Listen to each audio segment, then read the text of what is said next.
அதாவது பிரவீன், தஞ்சை கும்பகோணம் சாலையில் அதாவது வயலூர் என்ற பகுதியில் தனியார் பேருந்துகள் நேருக்கு நேர் மோதிய விபத்தில் கல்லூரி மாணவ மாணவிகள் உட்பட 30 பேர் காயமடைந்துள்ளனர். தஞ்சாவூரில் இருந்து கும்பகோணத்திற்கும், கும்பகோணத்தில் இருந்து தஞ்சாவூருக்கும் தனியார் பேருந்துகள் 200க்கும் மேற்பட்ட பயணிகளுடன் இன்று காலை புறப்பட்டுள்ளன. இந்த நிலையில் தஞ்சாவூர் கும்பகோணம் நெடுஞ்சாலையில் வயலூர் அருகே வந்து கொண்டிருந்த போது 2 தனியார் பேருந்துகளும் நேருக்கு நேர் மோதின.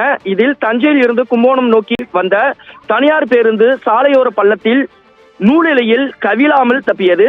இந்த விபத்தில் 2 பேருந்துகளின் முன்பக்க முழுவதும் அப்பளம் போல் நொறுங்கியது. விபத்தில் இந்த பேருந்தில் பயணித்த கல்லூரி மாணவ மாணவிகள் உட்பட 30க்கும் மேற்பட்டோர் படுகாயமடைந்துள்ளனர். அவர்களை 108 ஆம்புலன்ஸ் மூலம் தஞ்சை மருத்துவக் கல்லூரி மருத்துவமனைக்கு அனுப்பி வைக்கப்பட்டுள்ளனர். இதனால் தஞ்சாவூர் கும்பகோணம் சாலையில் போக்குவரத்து துண்டிக்கப்பட்டுள்ளது. தகவல் அறிந்து நீண்ட நேரம் கழித்து வந்த நெடுஞ்சாலைத்துறை ரோந்து போலீசார் விபத்து தொடர்பாக விசாரித்து வருகின்றனர். இது தொடர்பாக விபத்து நடந்த பேருந்தில் பயணித்த கல்லூரி மாணவிகள் கூறும்போது, கும்பகோணத்தில் இருந்து தஞ்சாவூர் நோக்கி வந்த தனியார் பேருந்து ஓட்டுநர் மது போதையில் இருந்ததாகவும், அதோடு செல்போன் பேசிக்கொண்டும் அதிவேகமாக பேருந்தை ஓட்டி வந்து எதிரே வந்த தனியார் பேருந்து மீது நேருக்கு நேர் மோதி விபத்தை ஏற்படுத்தி விட்டதாக தெரிவித்தனர்.